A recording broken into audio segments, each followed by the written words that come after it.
Siyam na taon na panunungkulan. Look around you in our cities as you drive by the office towers that have changed the skyline.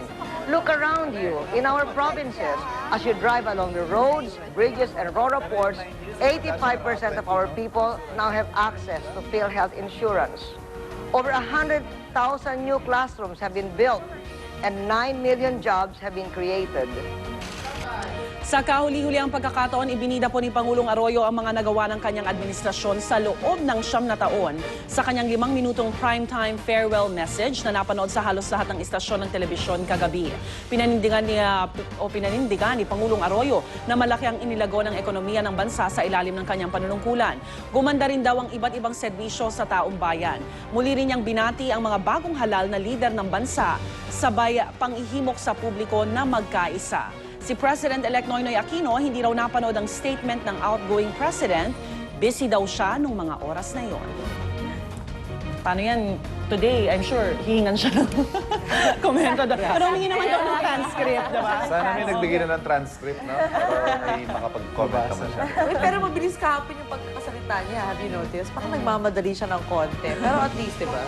Pero okay din na hindi nila masyadong hinabaan. Kasi parang that way talagang makuha mo yung attention. At saka parang na-highlight niya talaga yung mga gusto niyang hin-highlight. Which parang from the very beginning, yun naman talaga ang lagi niya ibinibida tuwing SONA. Paglilikha ng trabaho, infrastruktura. At yun ang matatandaan ng mga tao.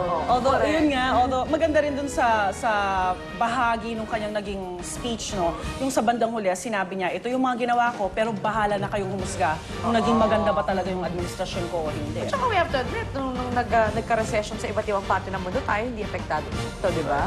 So yeah, she did something. So lang napansin namin ni Pia, yung ilaw.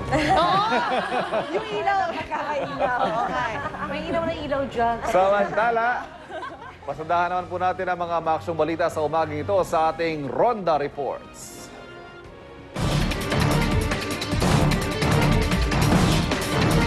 Ronda Report mula sa Maynila. Patay na ang gunman na itinuturong nasa likod ng pagwaslang sa isang seaman noong Hunyo 17 na nakunan pa sa CCTV camera. Inala ng ina ng suspect may nagpatumba sa kanyang anak.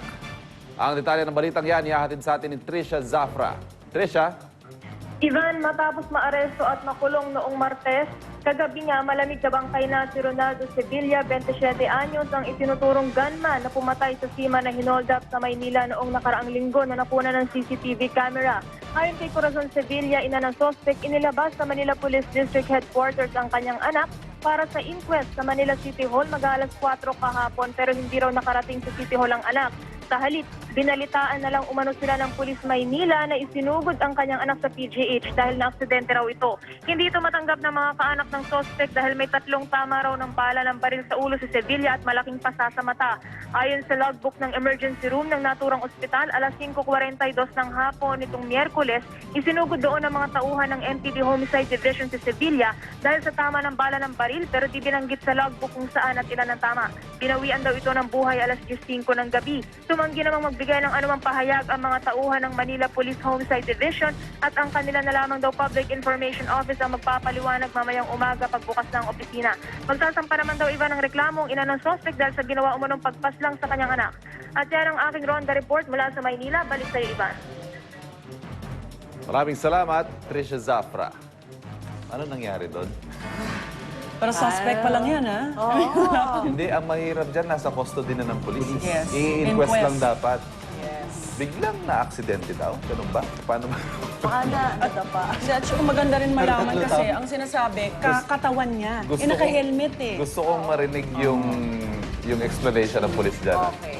Eto, lighter note naman tayo para matuwa tayong lahat. May balita tayo para sa mga Vilmanians out there. Gaya nating lahat, natuwa ng gigil at nakyutan si Batangas Governor Vilma Santos sa ating bagong Trudy's Liit. Ang karakter na una nagpasikat sa kanya.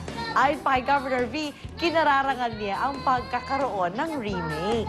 Yes, at patunay nga lang dito na hit talaga sa masa ang kwento ni Trudy's na very memorable pa para sa kanya. May payo pa ang Star for All Seasons para kay Jillian Ward na sana ay pagbutihin niya ang pagganap bilang bagong Trudy's Liit. Malaki pa yung suntok sa kanya. Pagbutihin mo, masarap ang role ni Trudis Liit at yan ang nagbigay sa akin ng break. Kaya naging parte ako ng industriya ng pelikulang Pilipino. Oh, sana ganun kahaba rin yung career niya. Di ba kasing haba ng career ng Star for All Seasons. Why not? Okay mga kapuso, para sa mga nakaintrigang balita sa umaga, ang latest showbiz chika ihatid naman ni Luan. Ako lang mag-isa? Inito lang kita, no? Hindi ko mamaya magkasama tayo. Ito na po, ang nangunguna. Lynn, para sa yan. Sige na ako na ulit. Sige.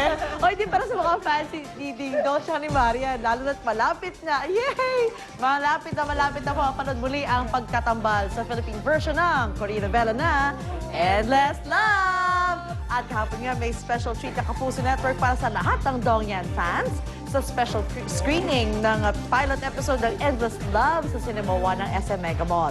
Live via satellite mula rito sa GMA Network. At syempre nandun sina Marian at Ding Dong nagaganap na Pinoy Jenny at Johnny. Umiyak ka ba o kinikilig ka? Or natutuwa ka?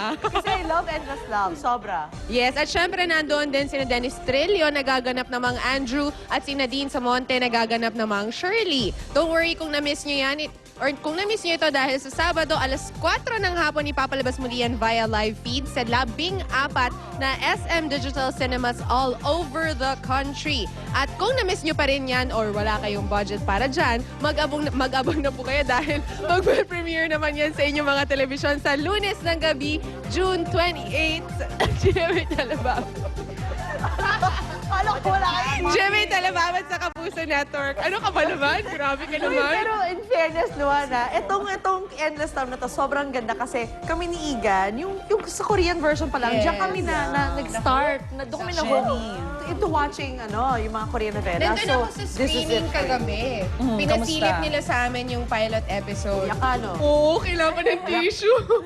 Wala akong baon. Naiyak na eh. Pero ang cute ni Ding Dong at ni Marian kagabi, in-interview sila live ni Nelson sa 24. O, tapos kumakaway si Ding Dong sa likod. Parang excited rin sila, di ba? Oo, kasi alam mo, Excited malabas sa TV, ganun ba?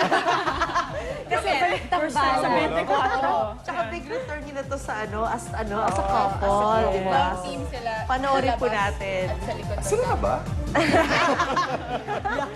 Samantala, ito po bukas, gugunitain na po sa buong mundo ang unang anibersaryo ng pagkamatay ng nag-iisang King of Pop na si Michael Jackson. Dapat sa unang hirit, nauna na po kami. Kaya naman, naghahanda ng ilang sikat na musicians para magbigay pugay kay MJ. Kasama na dito si Miley Cyrus na nagsabing sana ay laging ipadama ng fans ang kanilang pagmamahal kay MJ.